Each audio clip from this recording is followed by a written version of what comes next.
hier haben. Herzlich willkommen auf der Bühne.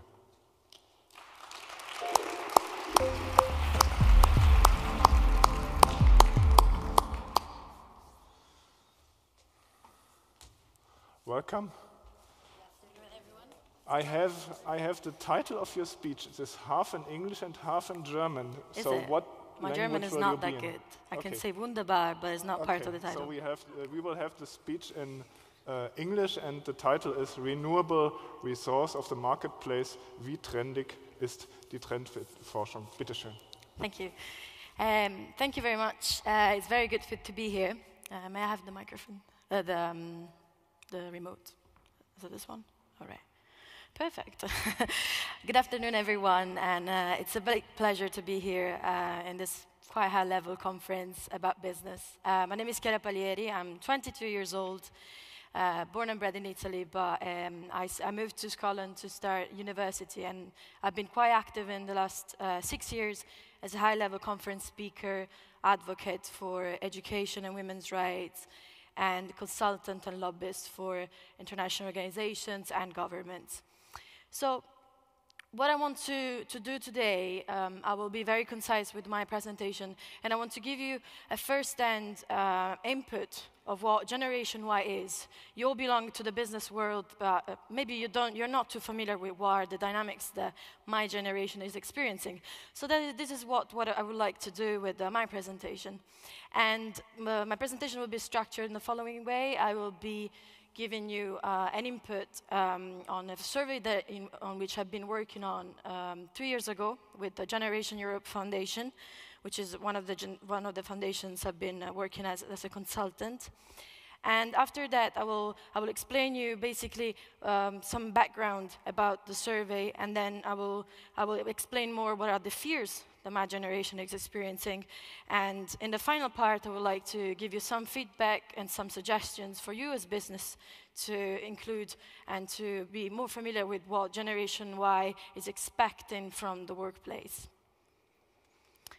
So we were talking about before about innovation, but how can we talk about innovation without talking about young people? And this is really what the meaning of my presentation is about. It is a question of what can Gen Y do for your business? How can you use the inputs that Gen Y has? How can you use the skills that this new generation has in order to shape the decision making in your company, shape the outcomes you want to reach, and shape also the new ethics of what you do in your business?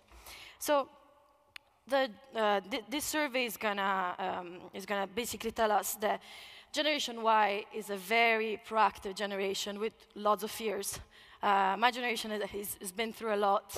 Obviously, the crisis has been a huge factor that has somehow diminished our confidence in finding a meaningful job. And definitely, we haven't been equipped with the right skills. I'm a student myself, even if I keep myself quite busy, as you've been seeing from the leaflet. Often we don't have guidance, a proper one. Maybe we do have some kind of feedback, but it's not enough. It's just not something that can help us actually enter the workplace and work effectively in business. And since everything is lacking under this point of view, freelance options are actually something tangible that young people do take in consideration in order to make money and possibly start their own career.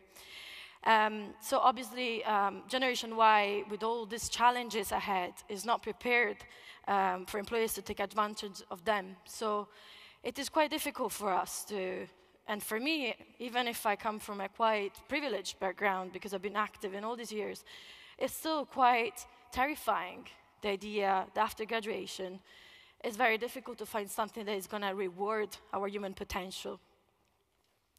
So the survey has gathered over 7,000 responses across all Europe, and over 70% of the interviewees were educated or to graduate or level higher.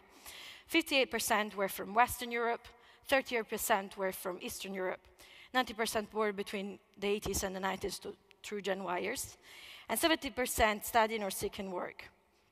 Over 2,700 people responded to our one question, which was basically a feedback question about what are the real solutions that we can suggest to businesses, like what can we actually say to people who want to employ young people, and what are the steps from university to the workplace that are going to help young people enter the workforce. So obviously Generation Y is, I don't know if you heard about it, but it's basically, it gathers the biggest number ever exist of young people on Earth. And it is quite striking because obviously we do have a curriculum that is completely different from possibly your generation. We do have to do with the interconnectedness of the world. We have to do with social media. We have to deal with challenges the other generation were not basically able to face. And basically, only 30% were positive about the prospects. I'm one of them, almost.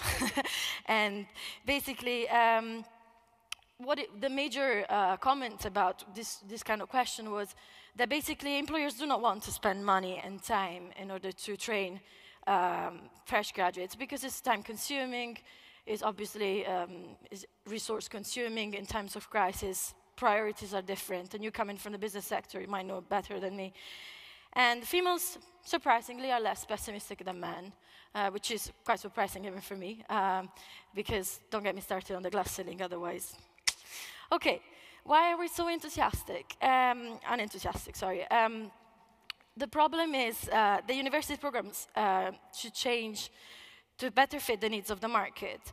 And it's useless to spend years if then the skills that we acquired are not useful to the job market.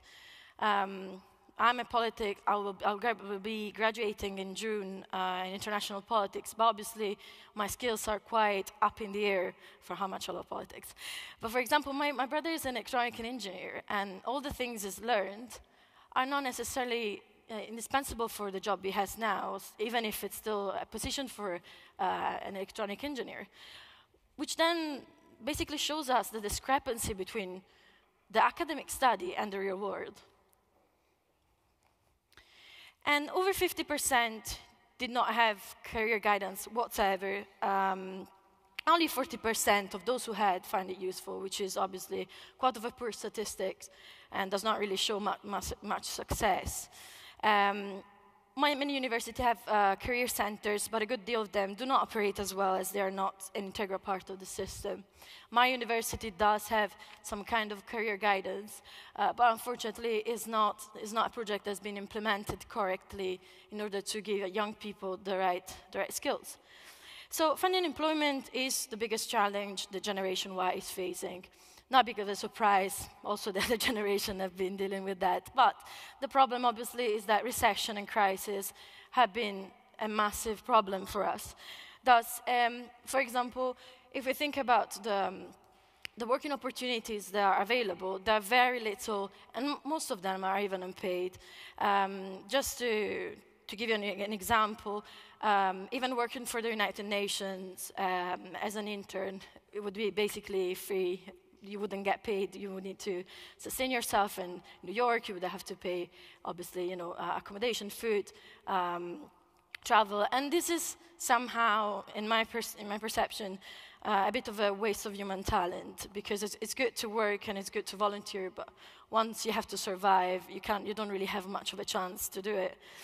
So an internship is a good place, but drastic change must be made. And you come in from the business sector, maybe have youth-friendly policies that you've been implementing, or maybe internship programs that are great stepping stone to success in your own corporate. And then, obviously, we need to build up a CV that is appealing to corporates and that makes a statement as soon as we get in the room.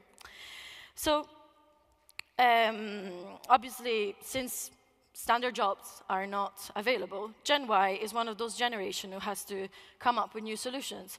And there we go with startups, freelance jobs, and all that kind of thing. But what is the biggest challenge that we face from 1986 down? It is the biggest paradox, which is no experience, no job, and no job, no experience. But what matters the most in the job?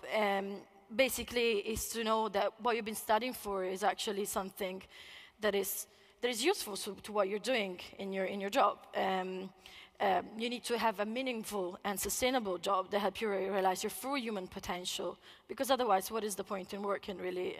We don't live to work, and we don't work to live. Company ethics and company reputation, well done, the list is sustainability. And this finding was very different to another survey we've done to monitor the difference between Generation X and Generation Y.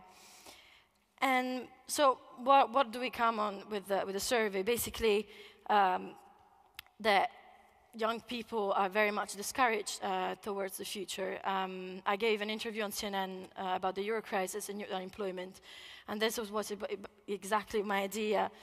The idea that obviously, as a young person, I don't feel empowered to think that my future is going to be bright. I know I have to work hard, but obviously, the whole environment does not make me necessarily wish for the best. And me and other people, obviously, we don't feel equipped for the world of work. Obviously, employers are valuing experience over education, and economic reality is submerging their beliefs in ethics and values.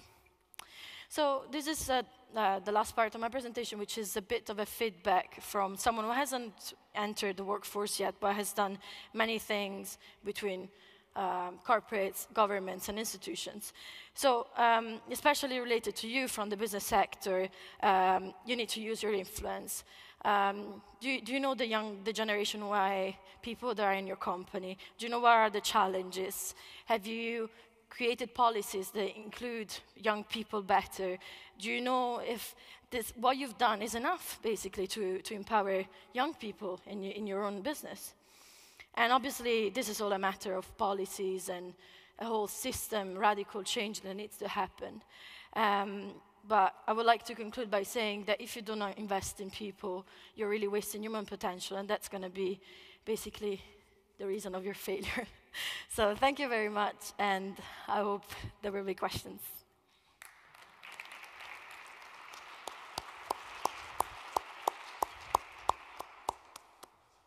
Thank you so much. These were brief, excellent, concise insights. And now it's your turn, dear audience.